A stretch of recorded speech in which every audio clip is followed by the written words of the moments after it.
whenever you're ready. I'm ready. Let me just have my tea. I'm recording, so these are the bits that you can sometimes use. I usually pre-title bits. I usually do, or I just get tea slurps. Oh, good grief! It's cold out there, so it's good to have a bit of tea. This is a funny thing. I remember the very first episode we did, and the first opening was just us doing ASMR of like slurping noises and stuff like that. Velcro, rubbing balloons. Oh God! No, the first ever episode opened with you chomping on onion rings. I know, right? Oh man, back in the day, good times. Look, there is none of that today, but budget. You get tea slurps instead. Yeah. Right, let's kick this off.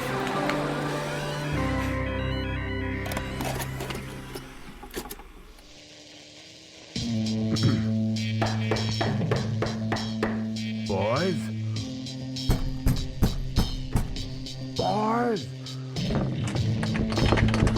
Stop watching that trash! One man's trash is another man's torture. Starring Johann Chipol as the inflictor of pain and Edward Harvey as the victim. From Studio Enigmatic comes the Trash Tapes.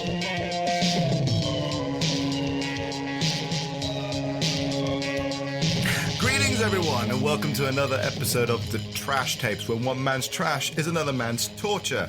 I am your host and the inflictor of pain, Johann Chipol, and I am here with my victim, as per usual, Edward Harvey. How are you doing? I'm very well, thank you. Nice, good. So we're kind of in a bit of it's a bit different today, I think, because this is actually something I've been promising you for a while, right? In case you haven't noticed, this is now November, and it's been a while, because one of the first things we said, but the problem from the very first episode is, do not worry, there will be ninjas. And gotta have ninjas. I know, and I kind of failed you on that part. I failed you, like, why have we not watched a ninja movie? Kept me in suspense, man. Ninja suspense. But you know what? Because this is going to be an introduction to a new thing, right? If this podcast keeps going on and go for every year and so on, we're going to have something called Ninja November or Ninjember, which I think we're going to do. Every November, we're going to watch a ninja movie. Guaranteed. Why not? Right? But anyway, just before we kind of kick off with a few things, a podcast in a minute, things have been expanding and trying new things out at the minute. So if anyone's been following us on social media, thank you very much on that. Our Instagram, we're now doing IGTVs now more often, which is quite good.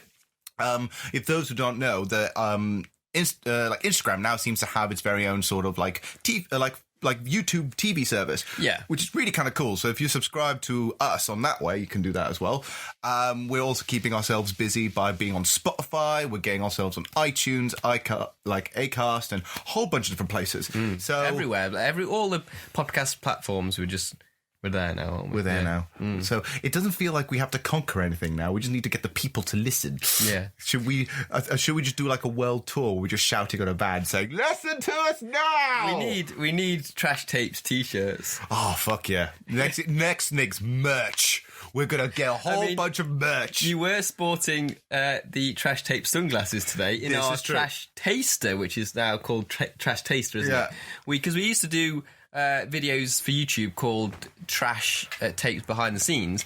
We've kind of rebranded it a little bit, and it's similar, but it's kind of got more of a rating system now, hasn't it? Yeah, we've got rating systems. We're going to be changing it to somewhat. It's not really a review, but it's more like, this is what we have, and this is where we think the movie is, right? It basically gets you ready for the podcast. Exactly, because that means if you haven't seen the Trash Taster little video YouTube thing before you come on here, you're going to be coming completely blind. But don't worry, we'll fill you in just nicely. And that's because now I'm going to put on the infamous sunglasses, because we're going to watch the most 80s as fuck movie of all time. Ladies and gentlemen, the movie we are discussing is Miami Connection. Yay! Good evening, ladies and gentlemen. We have a special treat for you today. We have a new house band with a new dimension in rock and roll. We have the one, the only, Dragon Sound!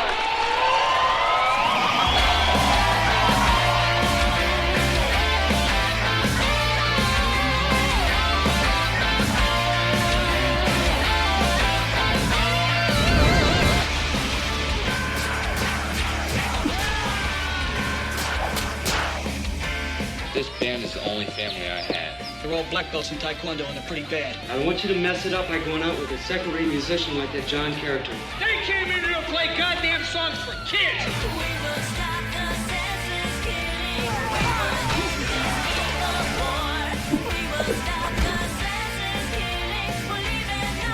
Not escape the Miami Ninja!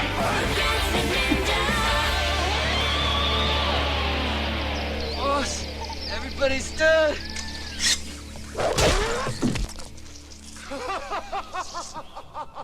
I'd not heard of this movie at all, but I'm just glad that you brought it into my life. I know. Okay, but this is the thing, right? Not a lot of people have heard this movie because it was rediscovered, right? And this is what I love about these kind of bad movies. A lot of bad movies fall under the wayside, right? Yeah. Like they fall into nothing and you had no idea. This one clearly wasn't heard of for a long time. And it's because it's got for genuinely good reason for it. Now, the way I describe the plot in a very basic sense before we actually break down the history of what Miami Connection is, what is this marvel of cinema. And all I said to you is it's about a bunch of orphans. Orphans. Orphans. There are a bunch of orphans who are also orphans. Which sounds like some kind of fish. We'll talk about that later. Yeah. Who are also all university students, even though clearly some of them look like they're in their 40s. Who are also masters of Taekwondo. Who are also in an electro 80s rock band. Right? And they're fighting against a rival band who are also in a gang who are connected to a bunch of drug dealers who are also bikers who are also ninjas. This is like an 8-year-old has thought of a movie. It's like, yeah, I want all these things that I love in a film. That's what it is. Yeah. Exactly. Right? So this movie is sporadic and I love it for it, okay? Sure, is this movie like the perfect bad movie? No. Is this movie like almost... There are moments where we'll say in a minute, there are little moments where we got a little frustrated, but I'll say one thing right now. This is such a weird cornucopia of just everything 80s and everything ninja and everything... The soundtrack is amazing. I know. I want to know out there if there's a vinyl record of it. Because if there is a vinyl record of it, that's going in my collection right the fuck now. Because it is awesome.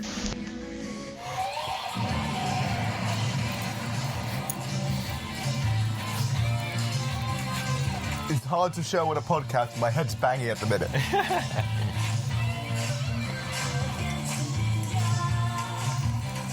It's a song about fighting ninjas. Like, is this a regular thing? Oh, I love it.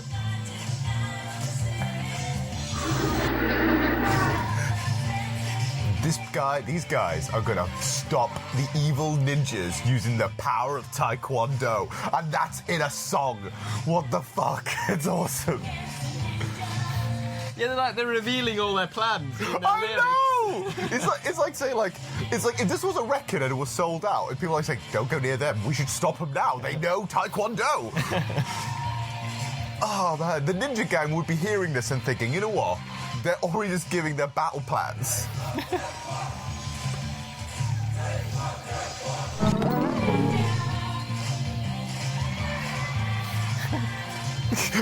You don't know how to process this, don't you?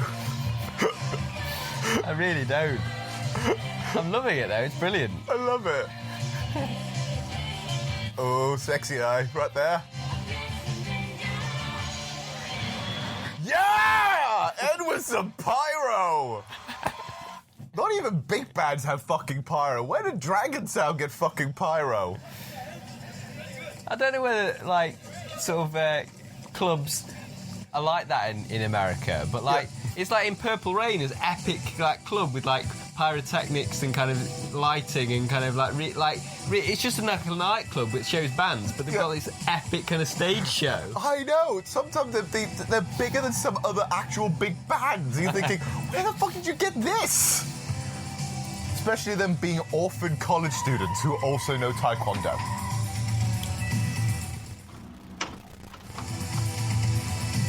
The soundtrack's actually fucking wicked. I know! The sound... the score, The score, the songs, they're all just kind of level of pure 80s synthwave awesome.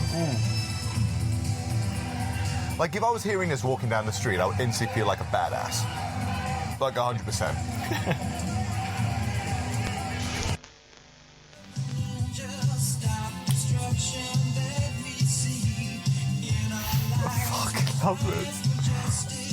Fight for fucking justice and peace. Okay, name the songs are called. Maybe the titles are also on the nose as well. Escape from Miami. I Love You. Tough guy. Tough Guys. You know? Taekwondo Family. Fucking hell. Oh, those are the main four. Against the Ninja, of course, that's my personal favourite. Friends, because they all are. Bloody hell. And yeah, even the song titles are on the nose. I am so happy. Soundtrack, instant win.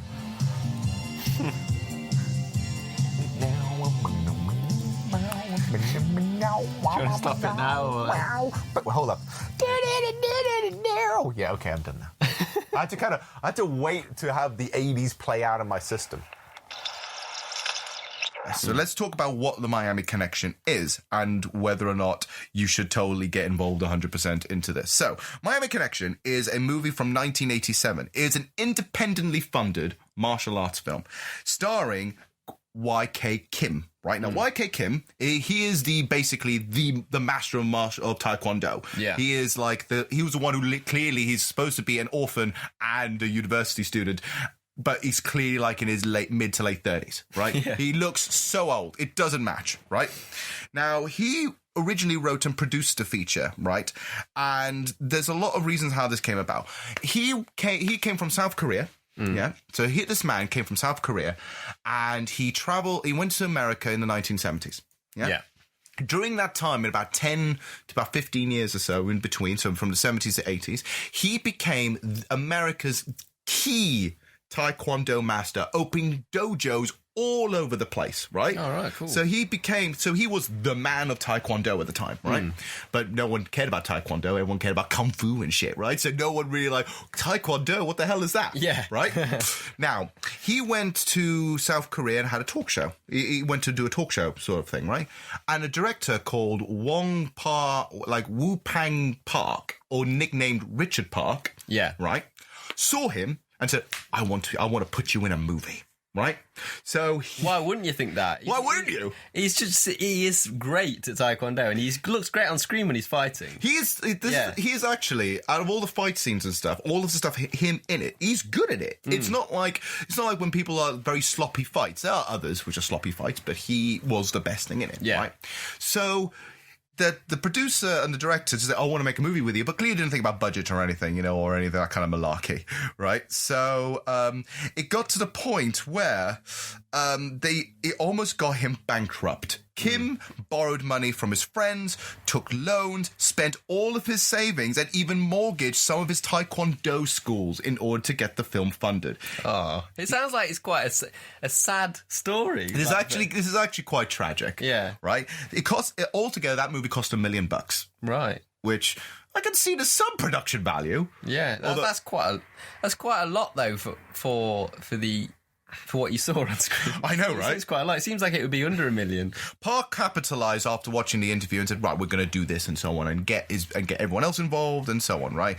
But because he had no idea of how to make a movie, he just went along with it for the first half of it.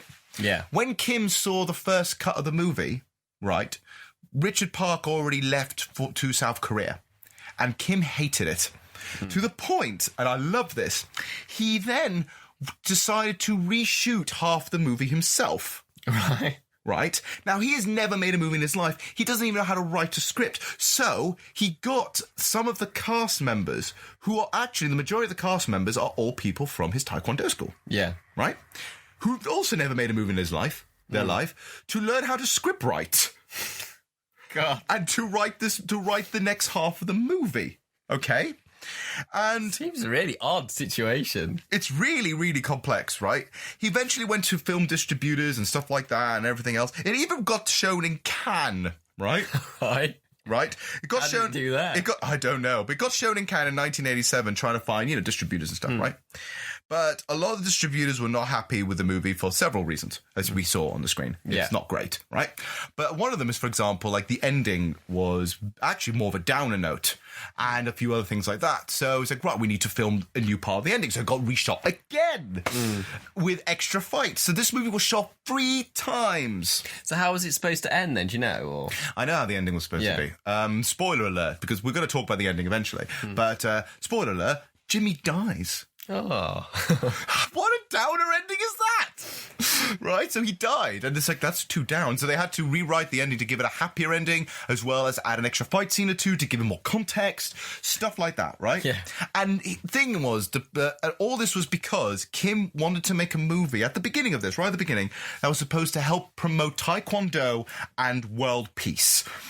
Right. Which is why the bit at the very end of the movie says, if we can find a way to destroy violence, we can somehow finally achieve world peace. Yeah, it seems like a massive contradiction there, because there's so much violence in this movie. This movie is gory. And this movie, like, the guys are supposed to be like, we're going to do this, we're going to travel the world with our music to solve world, for peace and shit, are beating up everyone. Yeah.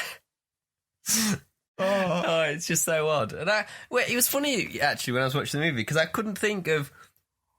like when you're thinking of arcs of characters. Yes. The main sort of rock band sort of heroes. Yes. You can't think of where they're going to go, A to B. Like they just, these ninjas just come across them and don't like them. Yeah, it's very random, isn't it? And this is clearly why, because the script has been rewritten about 3 times and reshot 3 times and made a mess. Yeah. Right? Now, when this movie was finally launched, right, it had a premiere in West Germany, of all places, and then it had a couple of places all over the place, but it was so critically panned, it was out of cinemas in 3 weeks. And then Kim was so ashamed of it, right, that the movie just disappeared from the ether and was never seen from again until 25 years later, when on eBay, the person who now distributes this movie, called Draft House Cinemas, right, who are part of the Alamo Draft House, which is a cinema chain in America, found this reel of a movie they never heard of and bought it off eBay for about $50. Is that like a drive-in movie type guy? Like, I imagine it being a hit on sort of like the midnight movie kind of. Totally. Like, yeah. So he found this movie never heard of, saw it, thought it was the best movie he's ever seen. Yeah. And then tried to ask Kim, who's also the producer and all that, to see if it's all right to screen it and to do a re-edit and screen this movie in a midnight screening. And the film, right? And the thing is, Kim then said no, because Kim generally thought, it broke him. He lost all his money. He's ashamed of the outcome. This movie did not create world peace. So him being like a motivational speaker and all this, just said no. He just scrapped it and just made a great career for himself until this came back, right? Yeah. So he thought all these requests suddenly of people wanting to do interviews with him because this movie suddenly got popular after screening were jokes and an insult to him. Yeah. It is a tragic story, isn't it? It is. Like, he's so ashamed of it that he couldn't believe that people would actually like it. Yeah. And then finally, after midnight screenings of this movie was starting to happen, and it's starting to get popular again, Kim finally had an interview and talked about the movie. And now all the members of the cast and crew now have a bit of a tongue-in-cheek enjoyment of this thing. And now they're very much involved in it. They really love it now. In fact, there's even a reunion of Dragon Sound. There's a concert. So good. So it does have a happy ending. Oh, it's good that it had a happy ending, though, and people did appreciate it. In the end, that happens with a lot of movies, though, doesn't it? They're not appreciating their own time, like when they first released, and then they find their audience later, don't they? But this is what I feel like. This is something I can definitely say about bad movies. Bad movies do not get instant love. No. Right? Bad movies are a cult thing. It takes time. It breathes. You can only really appreciate a bad movie many years later. Yeah. Because you see the effort they're trying to do, or you can see all their mistakes and appreciate and be baffled by them or appreciate them, right? In a weird way. Like when you watch a bad movie for the very first time and it's like a big blockbuster movie or it's in the cinema and you're watching a bad movie, you're not most of the time you're not going to sit there and go like, I really loved it because it's so shit. No. You need to stew on it. And it's sad, really, because like the intentional the bad movies like spoofs, like Sharknado type movies, they do pretty well. but they're aware that they are trashy movies, so they're not the best ones. Yeah. But they do better, and it's sad really because the trashy movies that aren't aware of it are better, but Exactly. they don't make money. Like they do really badly with the critics and whatnot. But they are better in terms of being a trashy movie because it is purely sincere, and this is Kim's masterpiece. This is him putting himself out there and really trying to make a movie. But then as the movie went on and it got more money and he had to spend so much money and the re-edits and the reshoots and everything else, it just crushed him. But he's now fully back on the scene. He totally loves it, and it's not like a Tommy Wiseau, for example, right? Where Tommy Wiseau from The Room has now officially it was always meant to be a bad movie. Yeah, whatever. I can't do a Tommy Wiseau accent, if anyone knows that. That sounds Swedish. But it sounded like a die-hard baddie, didn't you, a bit? I'm Hans Gruber. I am Paul Gruber. I am the cousin. Like the blonde guy. The blonde guy. I'm not going to hurt you. Carl. Recording sound. Yep, cool. The movie's starting now. God.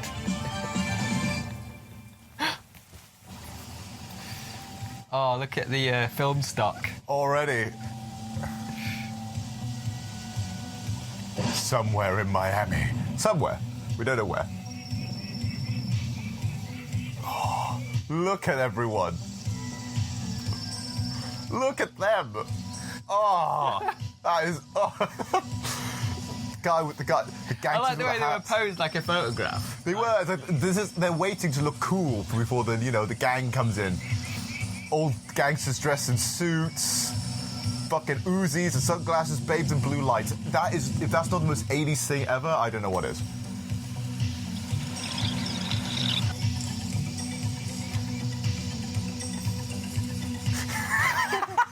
Look at them. Right, so somewhere in this, there's a jungle, clearly. Because this doesn't seem to have much of a connection yet. I always think it's funny when you see ninjas in white, like they're not blending in at all. At all. It's like you're failing the whole purpose of being a ninja.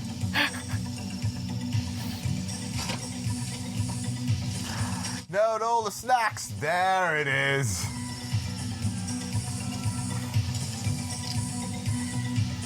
They always do this in movies, don't they? Like, no, let me taste the product.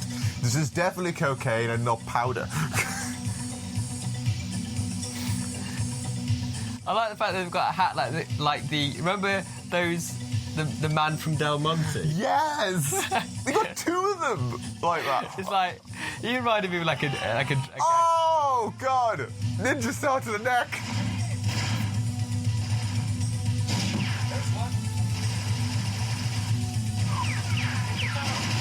Over there.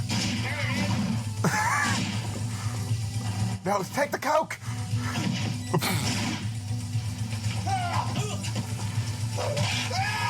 Oh! Right in the face. That looked like ketchup, though. yeah.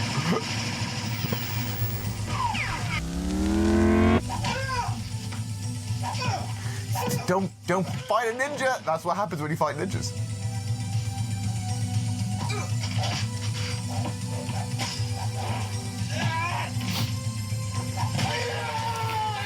I love those kind of moves. They always seem to go extra long, like when Bruce Lee used to break a neck. Yeah.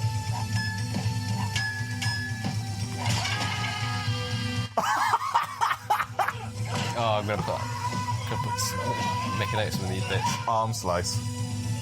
And if I come across more of these, I could put a tally next to it. I'm totally thinking this is not the first arm being chopped today. Right.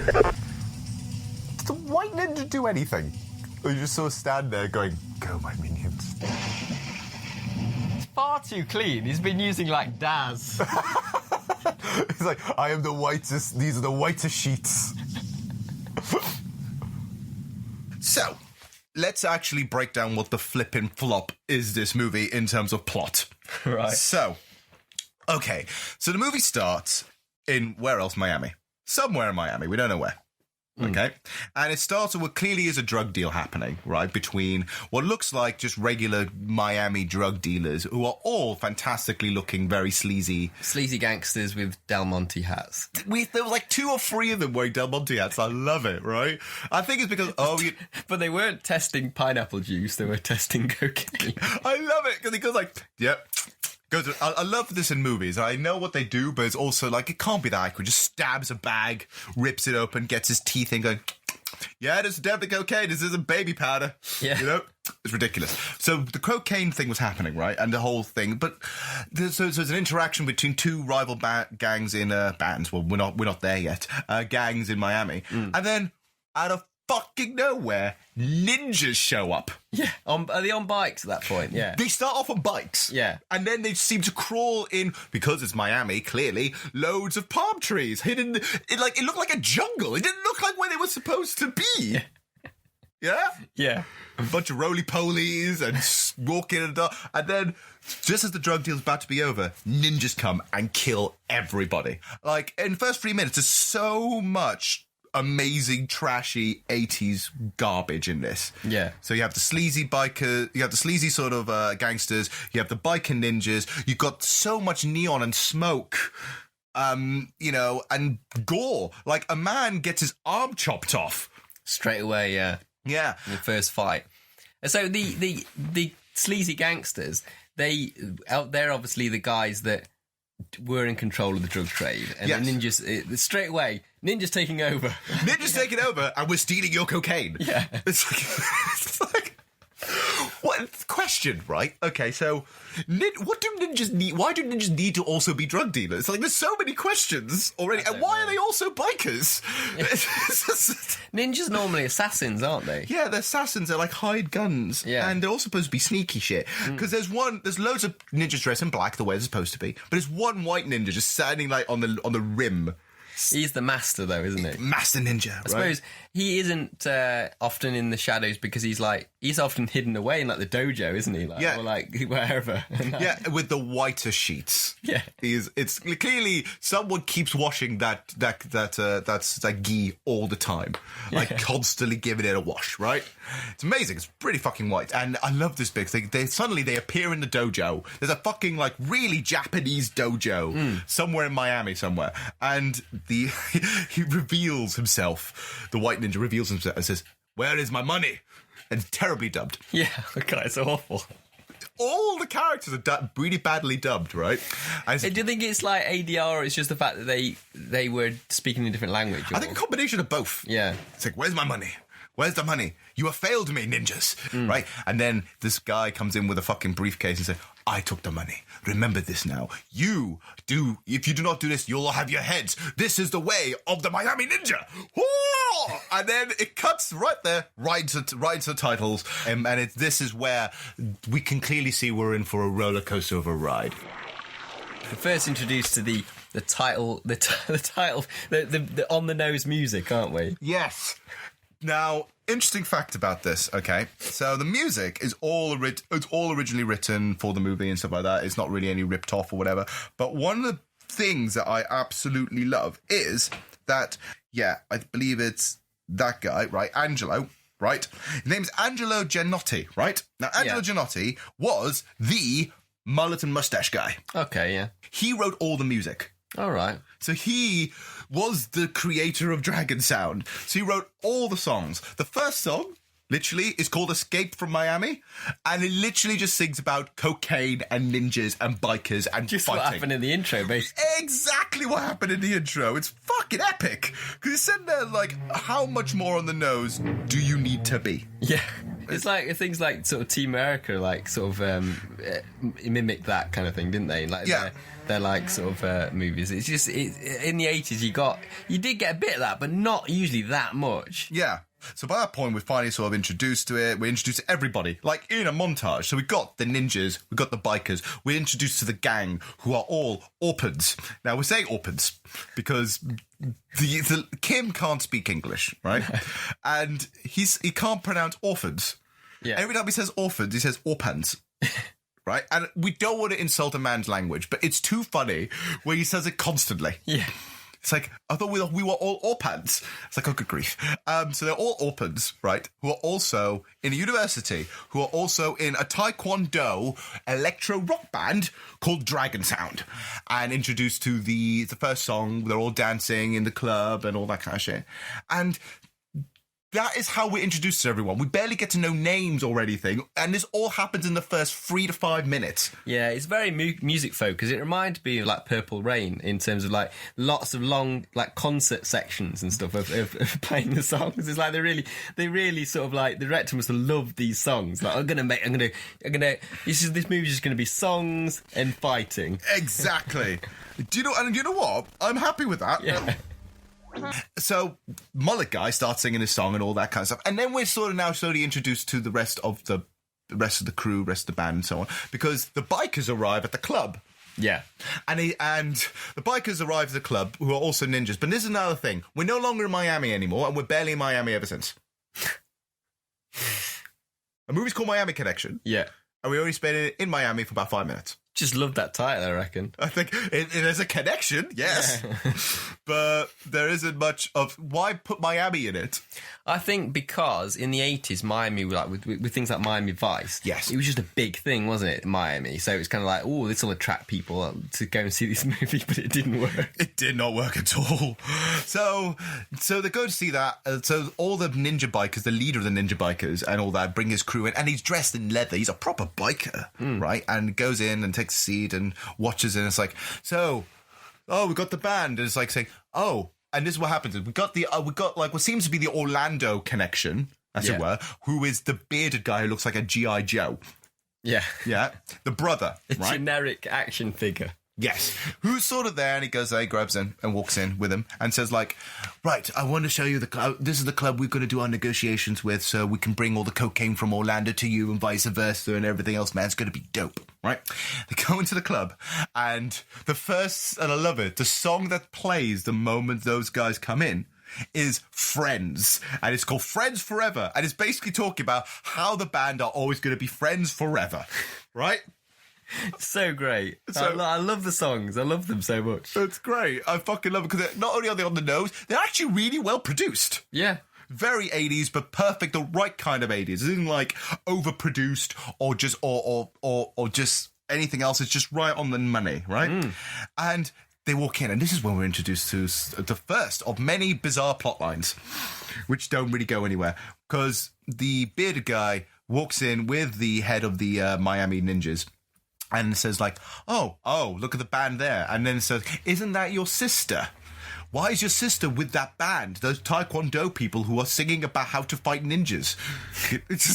And it's like, do not worry. And he says like, I didn't even know the band was going to be here, whatever it is. And said, like, he's shocked. He's like, why is my sister in this band? And we don't know why the sister's in the band. We don't know. Looks fucking weird, right? And they sing the song. Everyone's dancing. Fucking pyro. Everyone's happy, right? He is really tall. Well, I have a brother, as a matter of fact. If it wasn't for him, I wouldn't be going to this nice school and staying in the nice dorm I'm staying in. It's really nice here. Except for one thing. I don't really like him. Oh. You don't like your own brother? Why? Well, I can't really explain it. I just don't like him. What about your parents? Well, they were divorced when I was young. Is this an exposition dump or what? My mom was my brother and myself, and she had to raise us all by herself. She had a tough life. Oh, God. There's too many things to write down.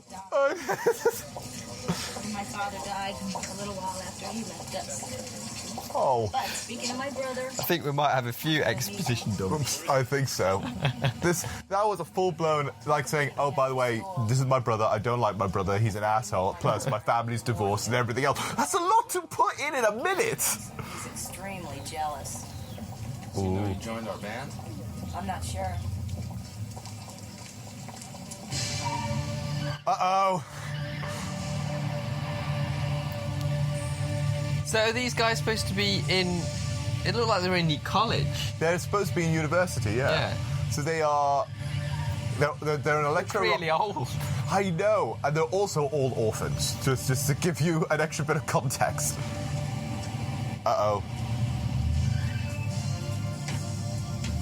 Mr. Generic Beard Man's here, and he looks even more like G.I. Joe. He looks more like Action Man. Remember them? What's this stuff, man? Jeff, this is my friend John. Oh, Jeff, I've heard a lot of good things about you. No, you haven't. Where'd you find this son of a bitch? He's a friend of mine from school. A friend? How can you act like that? Shut up! What? God damn.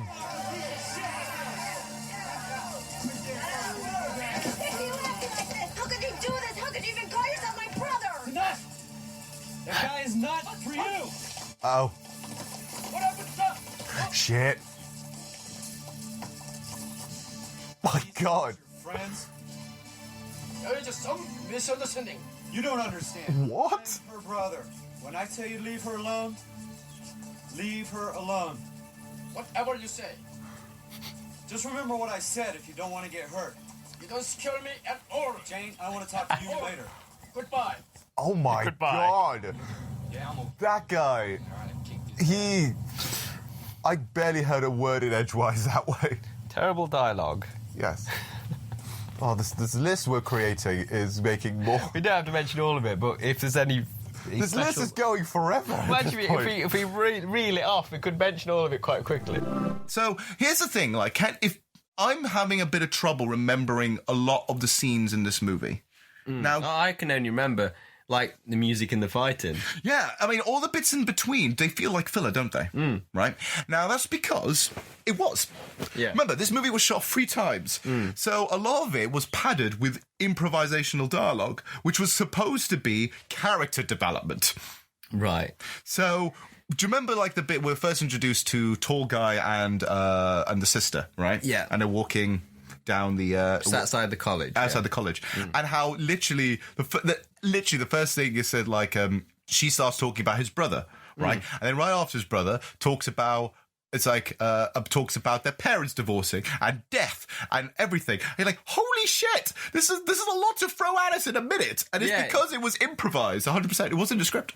Oh, right. It's just literally just crammed into, like, sort of 2 minutes, isn't it? All that information. A lot of that dialogue, and you notice how we notice in the movie, like how people talk over each other and whatever. Those are clearly improvised scenes, because how can you script that? Yeah, and the positioning, like the marks of the blocking of the characters, they're all over the place, like walking behind each other and stuff like that, and kind of like, it's just not organised. It's not organised because this is done by a man who does not know how to make a movie, let alone script writing. Yeah. Right? Because they're all just a bunch of Taekwondo students, right?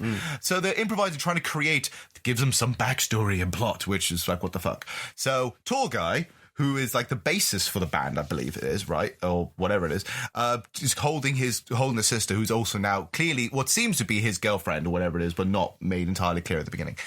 I think they're just like dating. They're dating. And then suddenly the brother arrives and gives him and goes and says, like, I love this bit, because he goes and says, like, what are you doing with him? Oh, he's just a friend with me from college. I love it. He goes, a friend! Dead loud. And then eventually just punches him. Yeah, literally that's his reaction. He's like, a friend! Wallop! Fucking ace. So knocks him out. The Taekwondo guys come in and stop the fight, and it doesn't seem to get anywhere. Then it just abruptly cuts.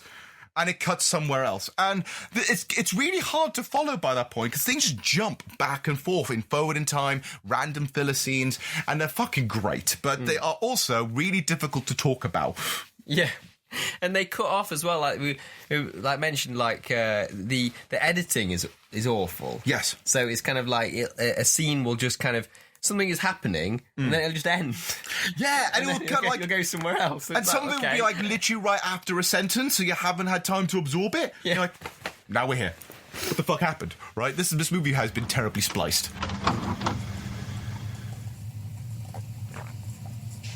What are you in here for, man? Waste my time?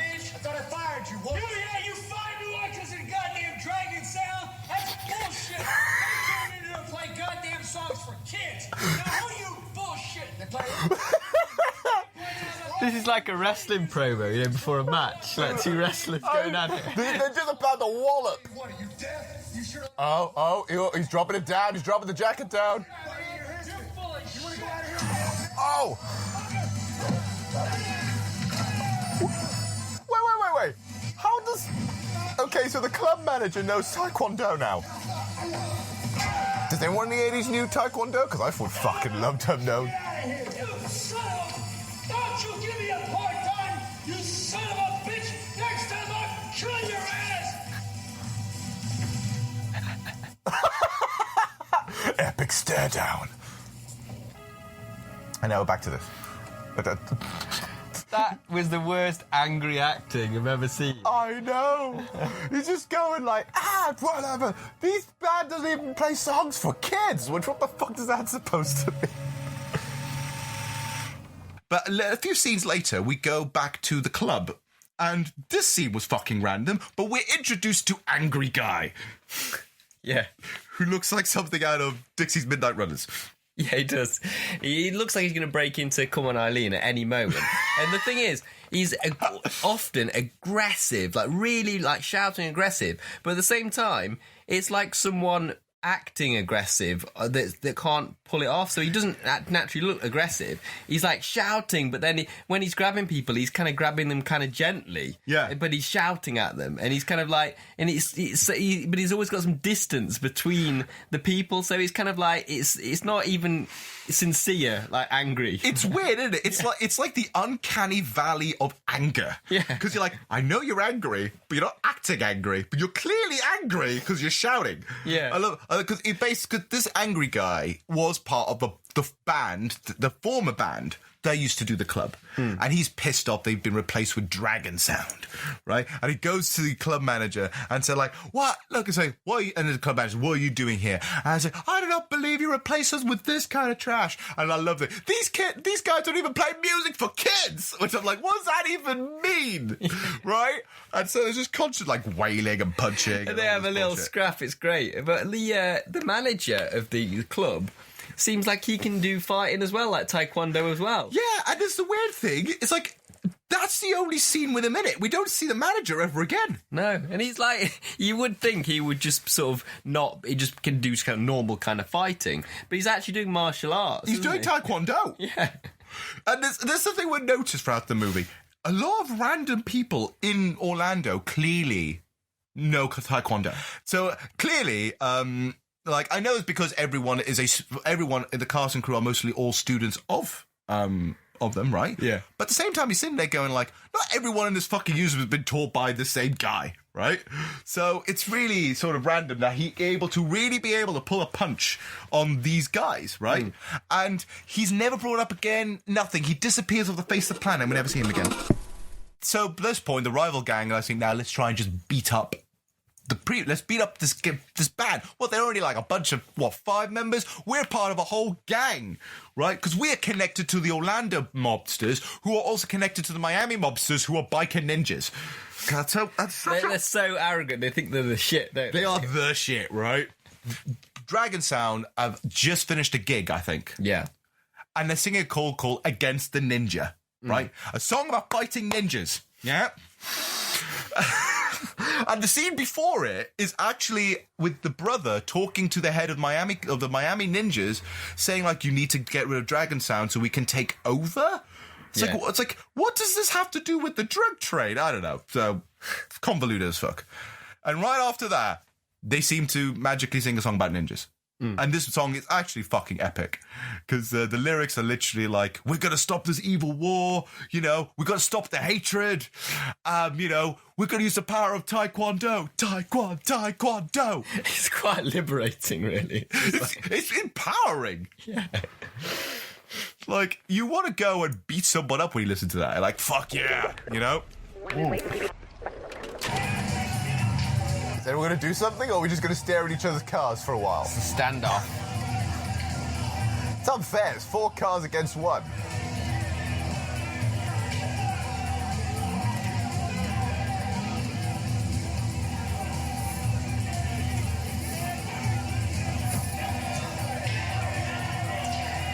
Oh, they're coming out of their cars now. They're ready.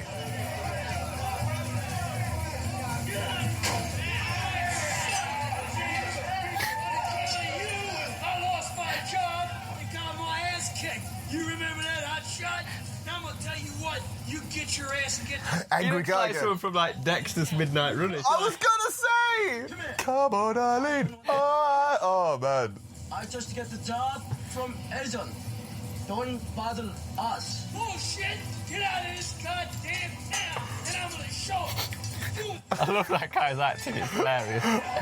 Angry Guy is officially one of my favourites. We should put that on the list. Fucking Angry Guy. This doesn't look like the welcome wagon. No, really? You sussed that out already? There you go.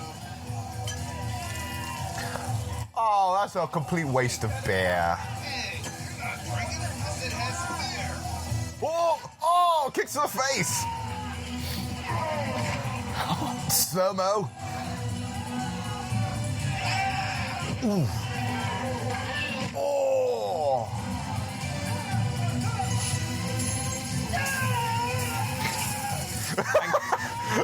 Angry guy's shit at fighting.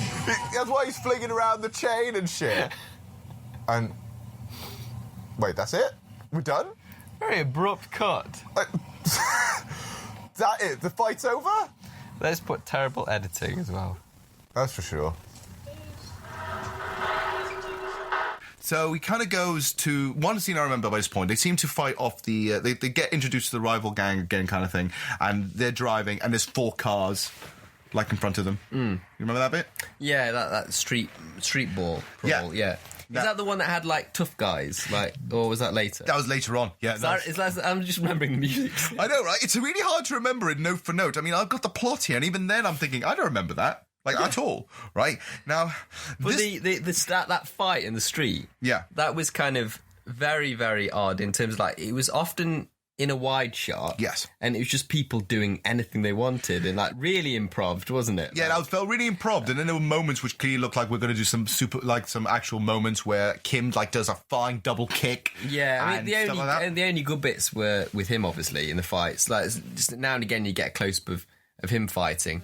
But they'd often throw these slow-mo shots in there, which looked awful because back then you couldn't really do slow-mo good because you couldn't shoot at high frame rates. So you just kind of shoot in the same frame rate and you're kind of slowing it down. It looks kind of really jerky and horrible. Yeah, but the fights, oddly enough, can we just say though, the fights are actually surprisingly good. Like they're actually really decent fight scenes because you've got a bunch of martial artists in there. Like it's not like when people hire someone to do like martial arts movie and they have to train, but they're not really good and they have stunt doubles and shit. Well, this movie had a few stunt doubles. It's definitely not Street Fighter. It's not Street Fighter. Let's not talk about Street Fighter. Oh, that movie will never get out of our minds ever. So. There are some really cool fight sequences and really cool bits in the movie, which we'll go through as we speak. But it feels like jagged. Like, this bit actually just fucking ends, isn't it? Like, this fight scene just fucking ends, and now they're driving and they're back in the house. There's just some horrible bits where, you know, when they're chasing each other, and there's lots of shots where they're just, looks like an angry mob just running down the streets. It looked really weird. I know, it feels really weird. And I'm not sure if this is the one, but I wouldn't be surprised if this was the one, right? Because they were fighting in the street. One of the fight scenes was actually interrupted by police who generally thought it was a brawl. Could be that one. I think it could be that one. Because it was so chaotic. It was like no one knew what they were doing. They were just kind of going for it. With pipes and bats and stuff. I wouldn't be surprised, actually.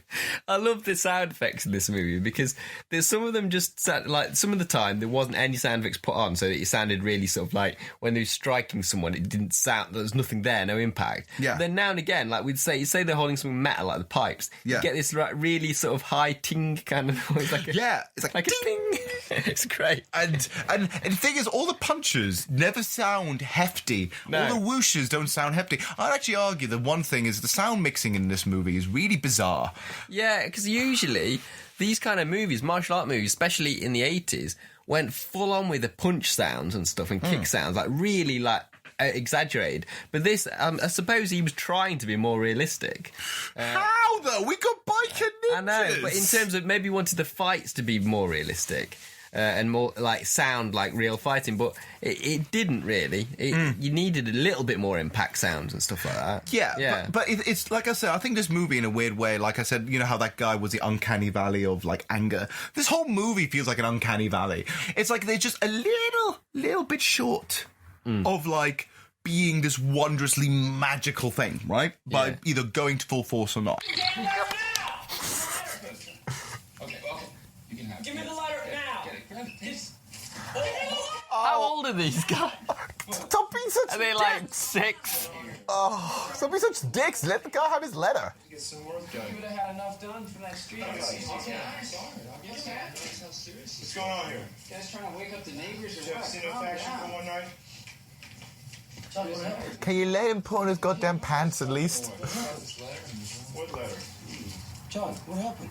I don't know. He won't tell me. Huh? Well, because you've been a dick and stealing his letter. What happened? Jim, what is this letter? Tell us, girlfriend. Give him a moment. Process. Come on, you're pretty best friend. Oh my god. Sorry, it's hiding from this from you guys. I didn't know you had a father. I thought we are all orphans. They're all orphans. Orphans. I don't know what an orphan is. Like a fish? Why did it seem like that bit was in thought as well? Yeah. I thought we were all orphans. My father was black American. Oscar winning moment. The tears, man. He's doing it all while being topless and with his pants halfway down. Each other and they were real loyal. And we never saw him again. She told me to find him. Oh my god, man. I didn't lie to him because he left. We shouldn't be laughing. This is supposed to be a very serious moment. I find him. Whether he was dead or alive. Nothing happened. Shit. That guy doesn't know how to hit his mark. He was behind him all the time. entire time. You know what? I bet the guy who stole his letter must be like a real dick now. He's like, who's this? Your parents? But so once after the fight's over, right, and this is where we're introduced to Orphans, they arrive home, and Jimmy, who's the black guy, who I think is the keyboard player, I think it is, or whatever it is, right? He gets a letter, but he didn't get a letter originally because the tall guy's being a dick. Oh, he's teasing him like he's like 8 years old or something. So, Like we got a letter. You can have it. You can have it. And he's sort of fake handing it to him, isn't he? Then he's snatching it away, like kids do. And these guys are meant to be like in their 20s, aren't they? Yeah, it's like, stop being a dick. He's like, nah, you got a letter. What is it? What is it? What is it? What's his letter about? And like, dude, chill the fuck out. Let him read it first. You know? So he opens up the letter. He reads it very dramatically, and I think it's one of the only crying scene in the movie. I love this scene. It's great. It's so funny, and it's not meant to be funny, is it? I know. We feel like really bad people, but you know what? So he's talking about it. He opens up the letter, and he says like, "This is a letter. It's about my father." And it's like, and then he's like confused, like, "Wait a minute. What's happening here?" Right? And it's like, "I thought we were orphans. Like, what happened?" And then he says like, "Right." And he breaks into a flood of tears, but it's like baby whining crying, you know what I mean? It's not like sad crying. It's like, yeah, it is.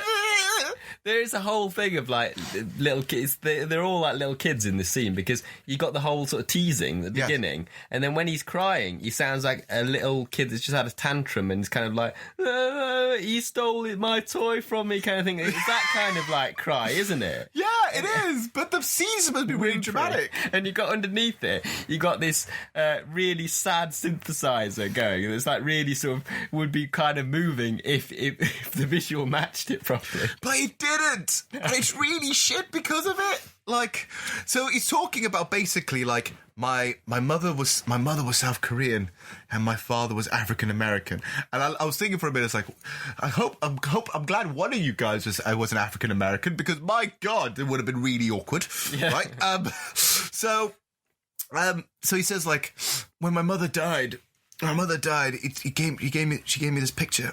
And this picture of the father, and so like I need to go and find my father, and I don't know whether he's alive. He left me when he was so young, and I want to go there. No, I'll let him be there. But that's the thing. There's a lot of random filler scenes in this movie. Yeah, like for example, them just going to the beach.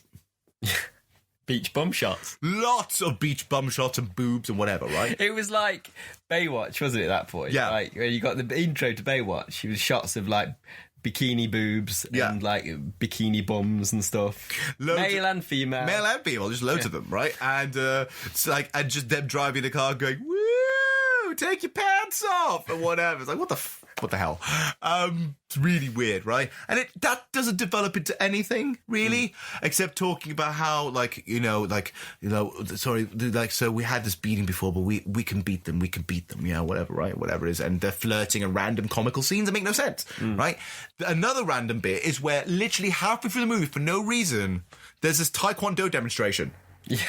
It's really long. It's like very, very long. Like sort of a tutorial to Taekwondo. Yeah, it's like tutorial video. Yeah, it's like, this is how to do Taekwondo. First of all, this is me doing my kicks. So Kim's around just doing a whole bunch of kicks with nasty looking feet because they're just dirty as hell because he's doing it on grass, people. Yeah. And I love this. This is when we're introduced to something really nasty that I don't think you should be doing. Because he uses his fucking toes to grab people in the face.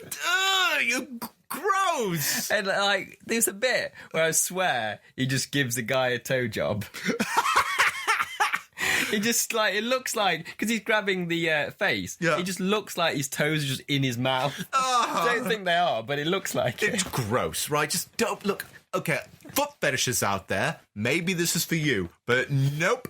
No toes, no dirty ass toes going near my nose and mouth. Right? Yeah, that is just a weird thing. I don't see why he needs to grab them by his feet. He does this 3 times. Yeah. I think it's like Kim's sort of thing. Like Kim says, I have my feet are so strong that I can lift someone up with just my toes, right? And he fucking does it. Yeah. We're like, dude, stop being We've got to put that in there. We've got to put it in there. Put it in again.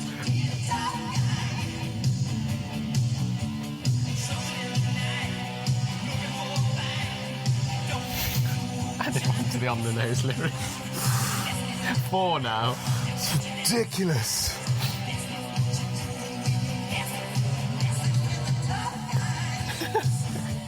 Oh my god. I will.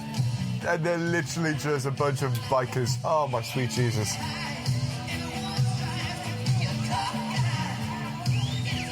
Boobs! For no fucking reason, there's boobs in it. Butt shots. Let's have some more butt shots. Yeah. Someone just literally mooned the screen. It's a butt shot.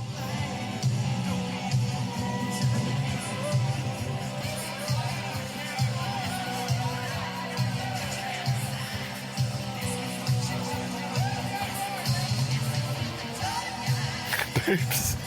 All these boobs, they just come out of fucking nowhere. That's why I'm calling them random boobs, not just boobs. Random boobs.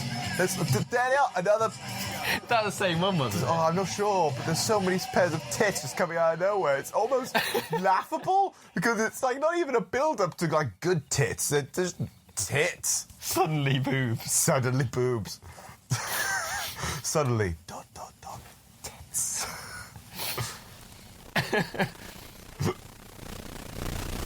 Out of nowhere, they all go to a biker bar. Yeah. And they just fucking seem to drink and not talk about business, but they're clearly there to talk about business because, like, we need to get the business going, but we also need to stop Dragon Sound from getting worse. But this is where random boobs and butts appear. Yeah, there's just I think there's 3 random boob shots in that scene, and I think to be honest, it was the time when that would attract people to watch movies, to know that there's boobs in it. Yeah. So I think they just threw them in there. Like. But I don't.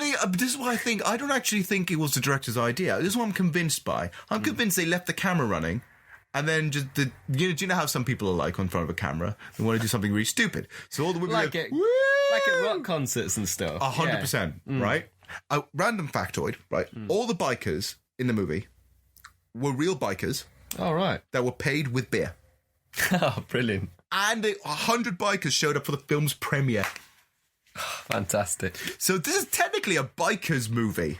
And no wonder those scenes got chaotic, because how could you control bikers? How can you control a bunch of gnarly, drunken bikers in leather? Like, and that tiny kung fu, like that tiny Taekwondo guy is not going to go and direct them and say like, "Hey, can you stop with the with our boobs, please? Can you stop with the boobs, please?" They're not going to do that. He's going to go like, "What you say about my wife? My wife can flash anyone and everything."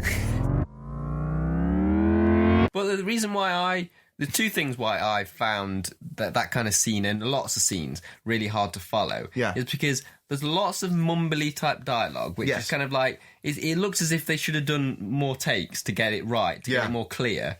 And not only that, like the editing again, it's like it's cutting to different angles, different people, it's jarring. It's like, well, where are they positioned? I can't tell who's where, and kind of like the geography and time is off. Like you don't know where anyone's standing. You don't know where anyone is. We're looking at the movie going like, I'm convinced we must have missed a minute or something. Like, have we fallen asleep? It's like, no, we haven't fallen asleep. It just jumped a minute ahead than it should be. You know. But I mean, like, there are movies like that which are like the editing's pretty bad, but it's still coherent somehow.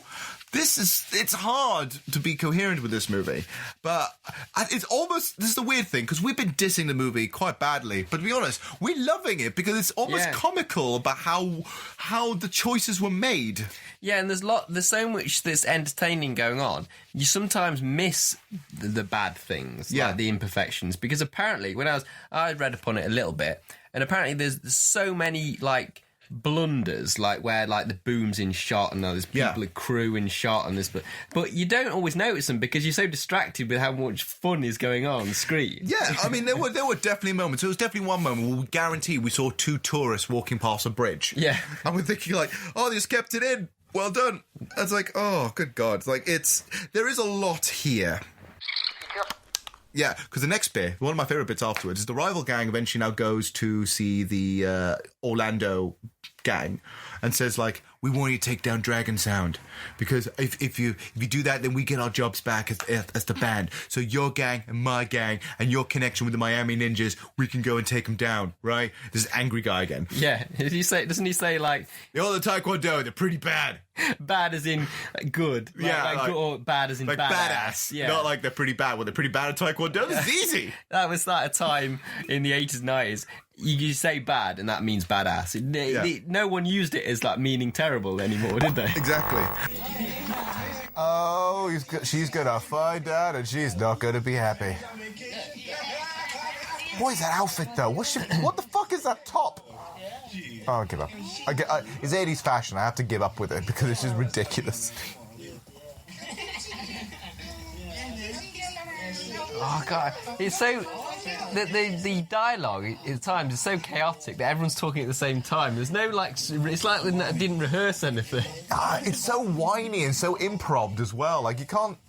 Like, give us a moment to process things. It's like these guys that at the moment, in that scene, they weren't supposed to be background because they were the only people in shot. So you got to hear each individual one and not have them all talking at the same time. I know. Oh, good grief. Coors Light, the beer of ninjas. You won't. I'll take care of myself, okay? I'm old enough to do that now. If I want to see John, I will. Besides that, I love him. There's nothing you can do about it. So oh, he's love now. It's just like a Romeo and Juliet situation. This is the weirdest Romeo and Juliet situation. I've worked very hard to give you the best things in life. You're from a family of Taekwondo. I'm connected to a family of ninjas. It'll never work. As your brother, now listen to me. I don't want you to see him again, ever. I want you to go home now and remember what I said. I'll go home. And you are terrible. Yes. You're terrible. You're just so bad. You're dead meat. That son of a bitch. Right there. So much pointing. Right there, motherfucker. Right there. Oh, here we go. Oh.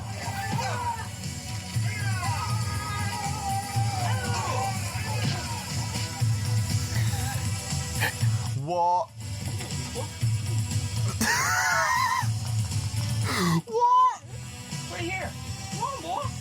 Yeah, I'm just as confused as you are. You can see that the comedy bits in it, like, they're kind of awkward though, aren't they? Because you don't expect them. And then it's like funny but in a different way. You're laughing at it, not with it. Yeah, because why the fuck did Axl Rose just gyrate in front of the guy? You know he's gonna get his ass kicked. And then they fucking just go and do another brawl. Yeah. And the brawls are, again, they're good, but I can barely remember some of them. No. You just remember, like, there's certain gory shots and stuff like that. Oh, totally. Certain things like maybe an arm gets chopped off, maybe a sort of, there's a slice to the stomach or something like that. You just remember those visual bits, don't you? But you don't remember what happens as a whole, like in the fight. I do not remember that at all, and it's really sort of weird, right? So they have the brawl and the fight, and they seem to. Then looks like the gang wins again. You know, the Dragon Sound win them again. Where it's only just 3 of them this time, because those are the 3 that are clearly like Taekwondo experts. You've got Jimmy, who's a black guy, who's clearly just going wah, and the musician who clearly all he gets beaten up and kidnapped. Yeah. Right. So he's not really part of it. This is a random piece. Right afterwards, 2 police guys. But once all that happens, the officers come in. 2 random police officers come out of nowhere. Right.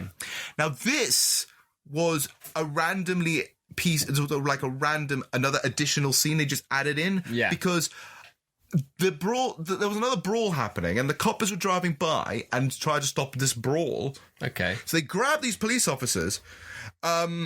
Right, they would grab the random police officers and said, "Can we add a scene with you in them?" So it's a bribery, right? So they apparently were so nervous that one of them points his pistol straight at his fellow officer's torso for being so nervous. So that was really, really bizarre. Like, these 2 coppers randomly appear. We never see from them again. They say a bunch of lines saying, like, "Oh, it must be one of the rival gangs." Because they never acted before, one of them was so nervous they may have accidentally shot the other copper. God's sake. Like, wow. How he waving his gun around like this is the weird thing. How the coppers got stage fright. Well, then, to be fair to him though, if they haven't been on camera before, you would naturally have a bit of stage fright, you know. True, but camera shy. True, but but maybe shooting the other copper by accident in the torso is pretty fucking bad. Yeah.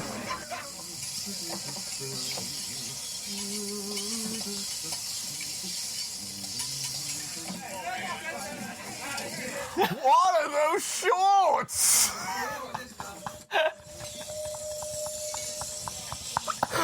Oh, that's so up there. That must give you a wedgie. Male hot. They're like hot pads. Those are so hot pads.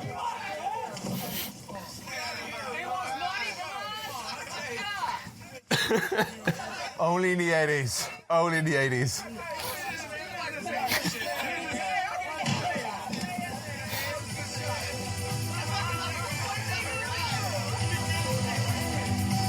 Yeah! Go, Karate Man! Does everyone knows Taekwondo? Everybody.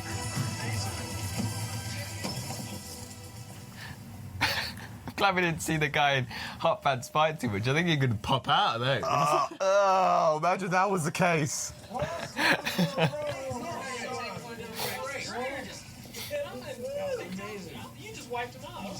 One man wiping team. They arrived just a little too late. I am so sorry for what happened. I didn't mean. What are you sorry about? You knocked out like a whole gang of muggers. Taekwondo is not just kicking and punching. Taekwondo is right here and right here. All right, Mr. Miyagi. Fucking hell! Yes, Uncle John, I know what you mean. And I know what Taekwondo is all about. Now, the restaurant, to my knowledge, is also run by another Korean guy, right? Yeah. Who I'm not entirely sure, but may actually have been the director. Okay. I can barely remember names. What happens is they go to this Korean restaurant about 3 times. Yeah. And the guy who runs the restaurant knows Taekwondo and can beat the crap out of anybody. I think he probably knows better. Because at one point, when he beats up like a whole bunch of guys, at one point, the gang just arrive. Yeah. And the guy's like, oh, I got to punch. Oh, I'm so sorry for the thing. No, what the fuck? You just beat these guys up. And it comes with these random Mr. Miyagi words of wisdom. I love it, because he says, like, Taekwondo is not here. By pointing to his, like, he says Taekwondo is here, pointing to his heart, doesn't he? Yes. Taekwondo is here, up here in the mind, yes, and in the heart, not your fists. Yeah. It is totally Mr. Miyagi. It is, and I totally realise it is the director, which makes it even funnier. So the director is basically the motivational speaker and the mastermind of, like, clearly the guy who may have trained them or whatever. But I love it because it's like randomly just eating like Korean food, just like nom nom, and he's just there at one point, just smiling at them really awkwardly. There's loads of long shots of him just grinning at them in like, I'm happy with this scene. I'm happy with this. Yeah, right. But in the third time they go to the restaurant, they all jump out of the car other than Mullet Man. And Mullet Man suddenly just gets fucking kidnapped. Mullet Man. Mullet Man. He sounds like he should be a superhero, but he's not because he just gets captured all the time. My God. And so then it's up to, and they start beating him up and everything else, take him to the gym, beats him up, and he's looks like he's gonna fucking kill him terribly because some of the dialogue is really nasty. There's like, I'm gonna enjoy blowing his arms off bit by bit. You nasty fucker. But it's so it's such a contrast though, because when they first capture him and shove him in the room, they just say like, yeah, wait there, you jerk, or something like that, like really harsh, not harsh at all. And then later on, they say they're going to blow his arms off and stuff. Jumping in levels, right? Fucking jumping in levels, right? And so they all go, and so therefore Dragon Sound find out about this and try and fucking take things down, right? And this is where you get all the random shit. Now, I'm not sure if you remember this, but Jimmy is part of the party this time round, and he's holding this pipe. Now, what I love about it is, like, there's one bit where the goons are walking around trying to find the Dragon Sound, and then Jimmy, holding a pipe, jumps out of a barrel and wallops him in the head. Yeah. And what I love about it is, like, how long were you in that barrel for, waiting for a guy to get past you? It's crazy. So you've got that happening. You've got, like, people with giant spiky, like, bats. And it goes AWOL. Like, this is where it starts getting a bit gory. Like, people are starting to get, like a cut through the neck and through the eye and there was actually one where a guy got his face sliced, and you actually see it. That is gross. Quite. It didn't look half bad, actually. It's good effect. Yeah, it's good. It's good effect. And they finally do so they're getting up there, they're fighting, they're doing the brawl and everything else. They're getting up and they're going up and they're going up and going up, right? And then they finally just get the brother. Like, there's only the brothers left now. And then he nudges them off like the edge of like some kind of railing kind of thing, like at the top of like some kind of build, and dies. Yeah, and it's slow motion, of course. Slow motion death. Splat, right? So now the brother's dead. And we're kind of thinking like, oh shit, what's the sister going to think about it, right? Yeah. Because all the bits beforehand is like the sister saying like, I'm going to do what I want, but I still love you. Just don't do something stupid. But also, leave me alone. But also, like, I love you. But leave me alone. There's the dynamic is kind of like a bit of a Scarface type thing, isn't it? Like, the sister in Scarface is like aggressively overprotective of her, isn't it? Yeah. And they've kind of got that kind of a similar relationship. They do. And it's really weird because it doesn't work with it.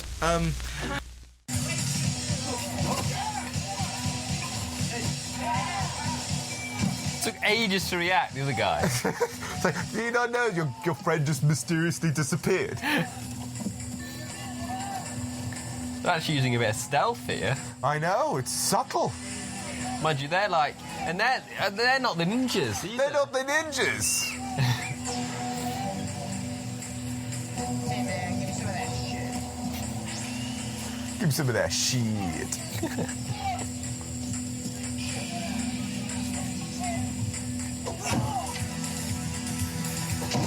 There's so much 80s backlighting. I love it. It's like really heavy backlighting. All the blue. So much blue.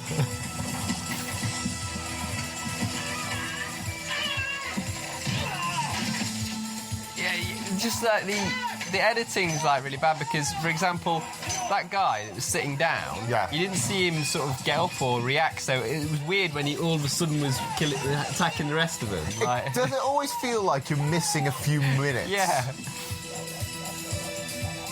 Oh, epic stare down. Oh, that is awesome. What the hell is that? spiky weapon. I love it. What's happening? Oh. Oh, shit. Oh, he's dead now. I wonder how his sister's going to react to this. Father! My father! I found my father! Oh my god! Yay! He's no longer an orphan!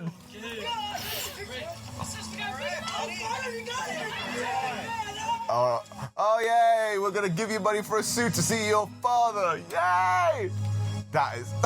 he is so happy. So overjoyed. It's like, dude, put him down. After all this build-up of building out, building up with the brother and all, the brother now dies, right? Okay? Soon after this, really fucking quickly, because the movie gets cut, Jimmy gets a letter. This going back to this plot line again, because we've brought this up. Jimmy gets a letter, and I love the reaction to it, because he gets a letter.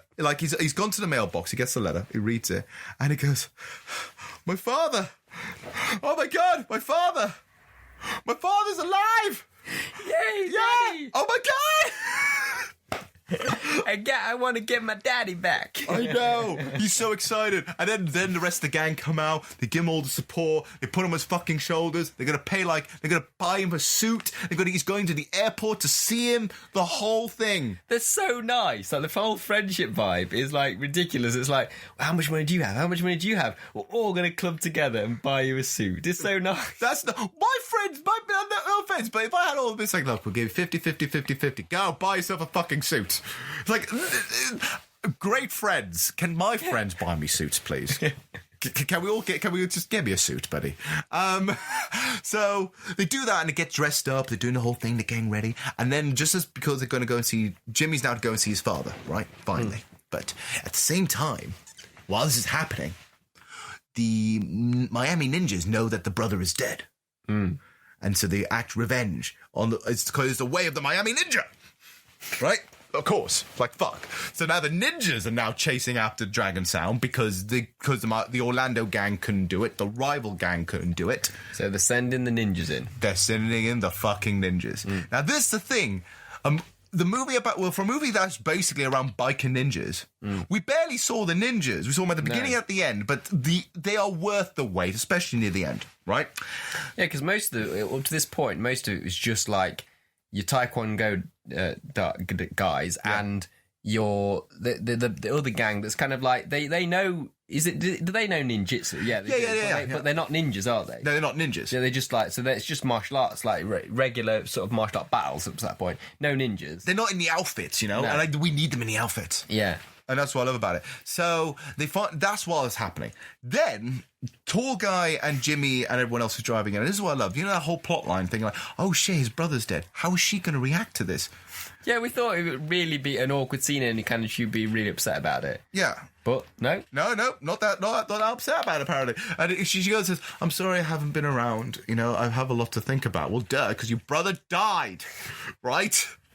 But then it says, I've been thinking about it and everything else. And I love the talk guys, we had to do what we had to do. It's did you? He kind of fell over. Yeah. You could have done something. You could take him to the hospital or whatever. But no. Kind of just pushed him off a tower. Yeah, but on top of that, it's all saying, well, technically he did kidnap Mullet Man. Yeah. But then you're thinking but then it's oh, I'm so sorry. Are we still together? But then she, I don't. And then she said, I really thought about it. And I want to be away from you. But I know he's my brother. But my brother's a bad man. And I also realize I love you. So I want to be with you. And that's it. End of plot. Yeah. Plotline dropped. Done. She's another one that's a bit of a mumbler, isn't she? Yeah. And her acting is terrible, but the thing is, she's got a lot of lines, so you really notice it. Just talks like that, and she's just I love you, but I know you killed my brother, but I love you anyway. It's really quiet and mumbly like that. Yeah. Jimmy, would never acted before this movie, which makes sense. actually, if you look at it. But also, he was also, before this, he was basically he was basically sort of like a real estate agent. All right. So he's basically a really, really good salesman, which I find really fucking brilliant. After that, he never acted professionally again afterwards, right? He went on to be a successful sales career, working in the business equipment, radio advertising, and merchant services. He's currently sales VIP and live streaming online podcasting. So, Jimmy, hello, name is Maurice Smith. Maurice Smith, could we join your podcast stream, please? Because we are big fans of your movie. I'm talking directly to the mic as we speak, because my God, we could work together, buddy. Right? So he's good. So yeah, it's a lot of these guys were not originally actors, and they never acted again afterwards. You know, so that happens a lot. With a lot of these movies we've seen, like a lot of Troll 2, for example. That was one of our episodes, and a lot of those people, they just kind of did acting that particular time and never did it again. Yeah, because it was just thought, oh, it would be a bit of fun. Yep. Biker ninjas. Now, finally, will we see the final confrontation between Dragon Sound and the ultimate biker ninjas? Like, that's a confusing image, right? Because ninjas supposed to be quiet and subtle, and they're fucking Harley Davidsons. The loudest bike ever. You're not being subtle with these. Ninjas. Oh, shit. Oh, these are the regular neighborhood ninjas.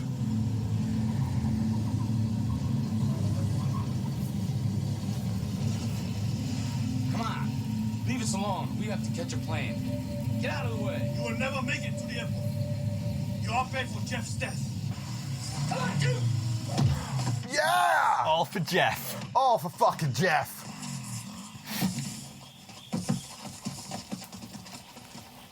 Come on, Jeff! Guessing these guys are going to be a bit tougher than ninjas. These are going to be tougher than the regular ones.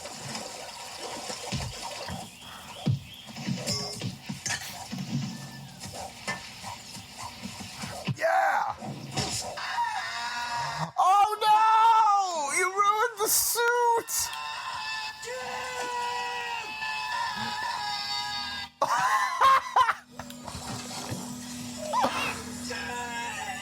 Oh my God, that death scream was amazing! No, Jim! Fucking Jim. He just found his dad too. Bastards. Jim, we can make it. Beat the ninjas first!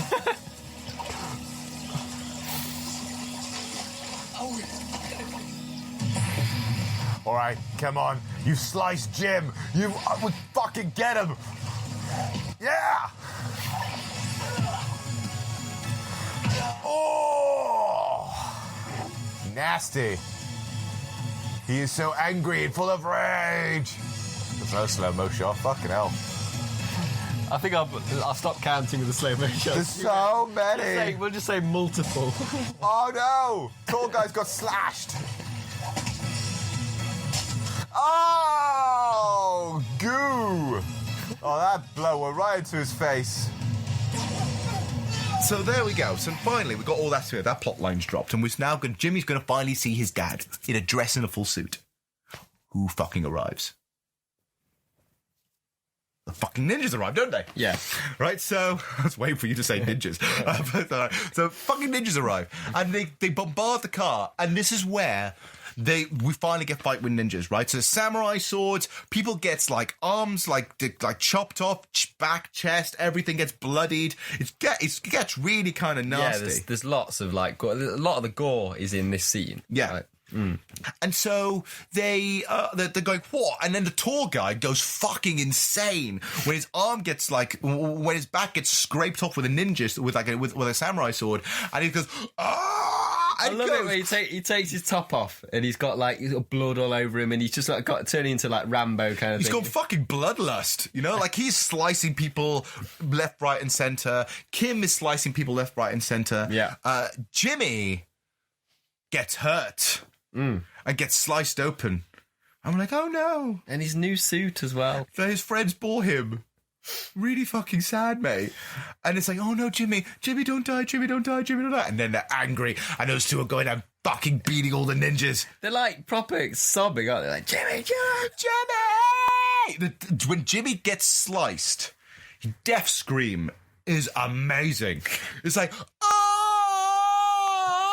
It goes on forever. Yeah, it's really long. It's great. Like, no! Kind of thing, isn't it? Yeah. And you're thinking, like, I don't know. It's like, you're thinking, oh, he's going to die. But we'll continue on with a bit.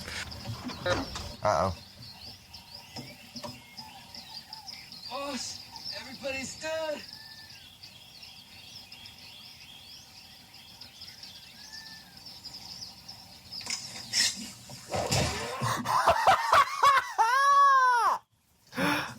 Oh, brilliant. That was an over-exaggeration.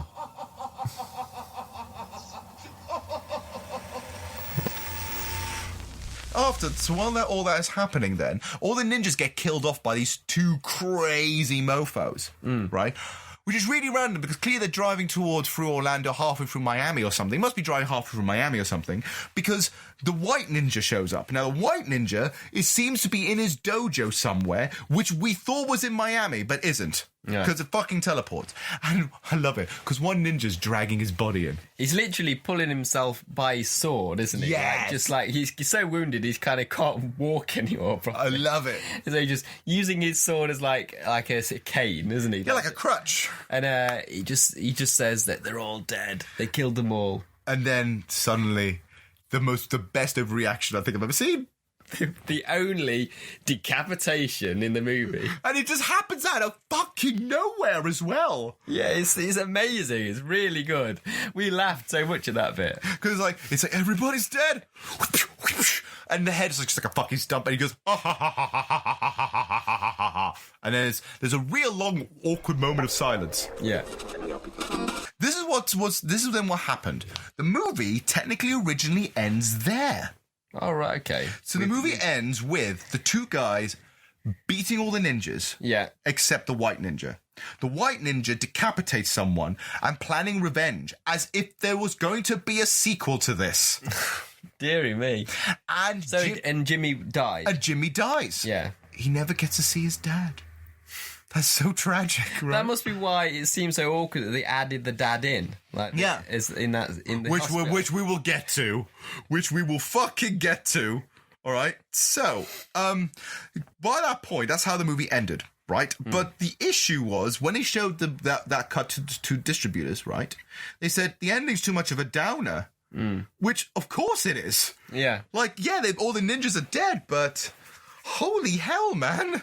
Like so the head of ninjas are still alive, ready to get revenge on Dragontown, and Jimmy's dead. Like that's not how you end it. They had to go back and shoot. This is the third reshoot, and so they shot the fight scene with the ninja, right? So, yeah. But the original guy, the original Japanese guy, sort of like I think is Sim Yong Jo Yo or whatever it is, right? Sim Yong Yo, I believe, right? Couldn't make it, so it was played by a white guy. All right. This is why when we looked at the fight, and I said, that is clearly not him. Yeah. Lots of, like, shots from, like, behind and stuff. Yeah, like. But then even then, I saw some bits, and there's a bit where his mask goes off. Yeah. And you're like, dude, you are not the white ninja. Yeah? So, and he gets beaten. He gets beaten really sloppily as well. Like, it doesn't seem like this epic fight. No, he's meant to be the master of the ninjas. And yeah. He should be a really sort of close fight, I would have thought. Yeah, but no. It was kind of sloppy on both ends. Like, there was head rolls and, like, things just like almost like cat fighty almost. And then finally, he dies. And then Kim just walks away in, like, this Rambo, like, I have seen shit, man. Yeah. I've seen stuff. It's fucking terrible.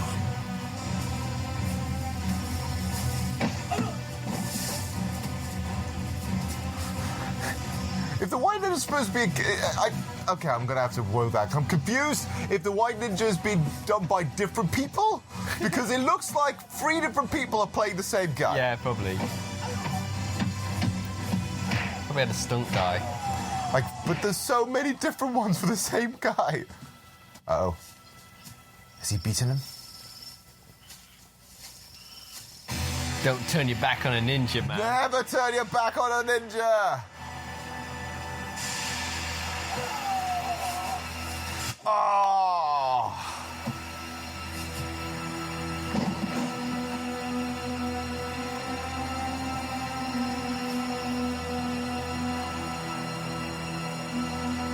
Ew, that's ruined your whites, mate. That's never gonna come out. Not even Daz. Not even Daz.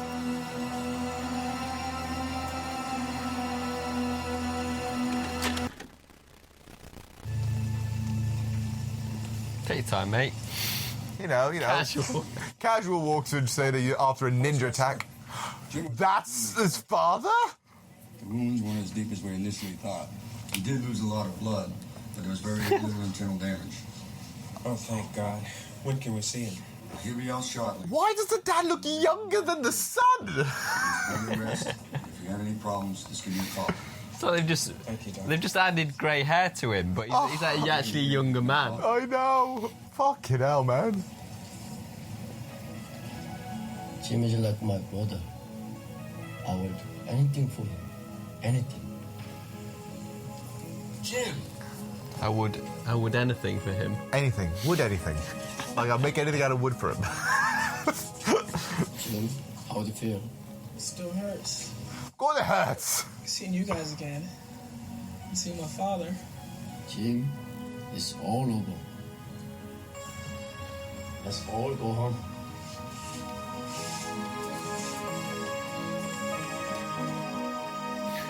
Freeze frame. And only through the elimination of violence can we achieve world peace. But dude, you guys killed loads of fucking people. Definitely. Oh. Then the shot we see, this is the ending, original ending, is that's where Jimmy in the car, bleeding out, with Kim holding him in his arms and a tall guy driving, right? And this leads to... Yeah, because I remember we were watching it and we were like thinking, he's still alive? How? He got sliced the fuck open, and he got sliced first, so he must have been bleeding out terribly. Yeah. Right, and the sun was setting too. It's like, oh shit, and Jimmy's like, I want to see my dad. It's like, we've got to take you to a hospital, bud. We've got to take you to a hospital. They end up in a hospital, and then fucking out of nowhere, because he's not introduced properly, the dad shows up, sitting there with the rest of them. Yeah, Jimmy Pop. Right? And this is clearly what it is. He didn't look a thing like his picture. And here's the best bit. The father looks younger than the son. Yeah, the only way they've tried to age him is by putting him in, like, having him like a grey wig and beard and stuff. Yeah. And put glasses on him as well. They're just using sort of like costume and kind of makeup whatever to make a younger guy older. Yeah. And it just doesn't work. It looks so off. He's so baby-faced, but with grey mustache and hair. You're thinking like, but then you got Jimmy, who's got wrinkles and looks fucking stressed out as hell and looks taller than him as well. Everything doesn't feel right with that. And it's like, thank you. And it's like, I love it because Jimmy's dad basically, thank you. I nearly lost my son a second time. His acting is awful, isn't it? It's awful. It's wooden as fuck. It doesn't make any sense. And then the movie ends with a freeze frame of everyone just walking out of the hospital saying, we are changed men, but we're here to change the future. And then, literally out of nowhere, if everyone stopped being violent to each other, we can say world peace or whatever the fuck it is. And it's something really stupid, but basically say, stop being violent. Yeah. If you destroy violence, then we can finally have world peace. And then the music plays and it's fucking great. And the music at the end is like a combination of all the on the nose stuff. It's talking about how he's finally got to see his father, fucking ninja battle, the cocaine, a summary of the movie nearly at the end of it. I mean, that's what happens when you get the music written for the movie. Yeah. It often can go that far on the nose, can't it? Like if they selected songs to place in the movie, it perhaps wouldn't have been that bad. But but at the same time, that costs money. Yeah. So, and I think that's part of its charm anyway. I love it. I love how on the nose all the lyrics are. Which means if we get the soundtrack and actually listen to from beginning to end, we know the plot of the movie. Mm. We know there's tough guys, for example. Yeah.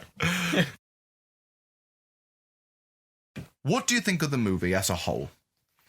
I love it, and it's the thing is with some bad movies, I can not sort of tolerate the kind of trashiness to them, and it makes me cringe, and it's kind of like, and I'm like, oh, for God's sake, I'm getting frustrated.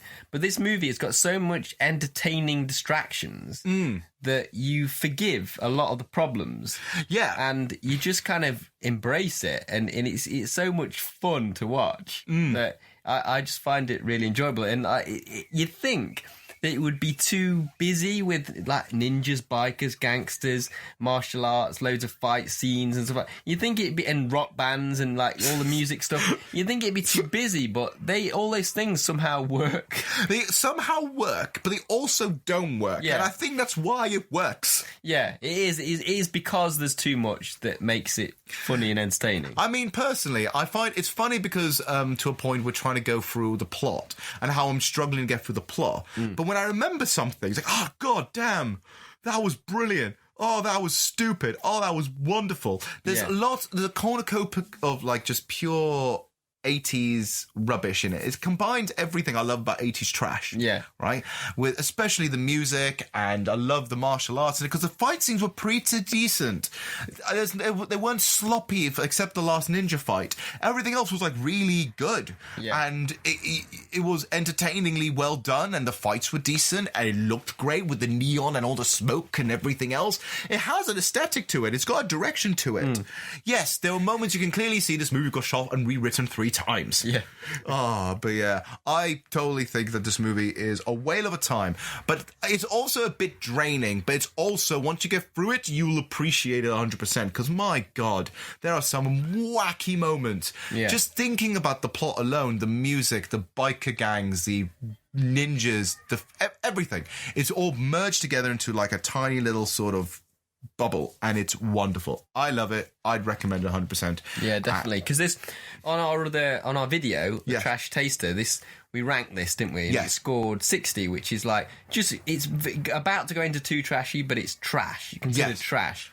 So that's out of 100, that scale, and at the top of the 100 would be complete torture. Like really, you can't tolerate it. We can't tolerate it. So that gives you an indication of what to expect. This is basically an ideal trash tape, because we don't want like a tame tape. We don't want a tiny bit trashy tape. We don't want a too trashy tape, and we don't want a torture tape. No. We want a trash tape, and this falls directly into that. So definitely excellent. So next time round, it will be Christmas. Yes. And so we are thinking then, well, I might have a little surprise, but we're definitely doing a Christmas movie. Now, if you guys want to throw down in any kind of review or comments about what you think the Christmas movie is going to be, yeah, throw your suggestions in there, because I'd love to see them. Oh, there's loads. There's loads of bad Christmas movies. Like, I'm throwing something in there. We're all throwing something in there. We're going to figure out which one's the best one to do for this episode. Because if this keeps going, we've got a lot of Christmas movies to get through every fucking year. So, until next time, keep an eye on your trash. There may be some treasure in there. See you later, guys.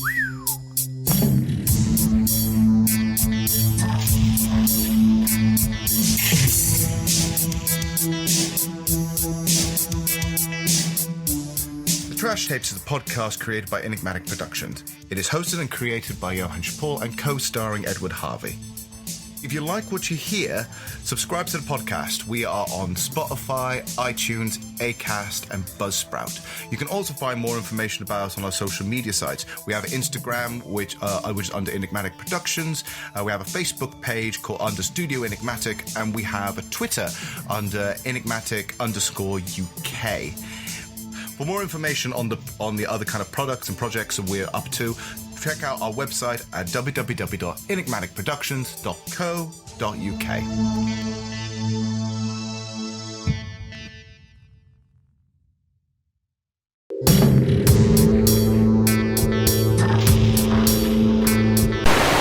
Thank you guys very much for watching. If you like what you see and want to see more trash like this, don't forget to like, comment, subscribe, and hit the notification bell. We also got the Trash Tapes audio podcast, which is available on Spotify, iTunes, and all other platforms. So, until next time, keep an eye on your trash. There might be some treasure in there. See you guys later. See you guys.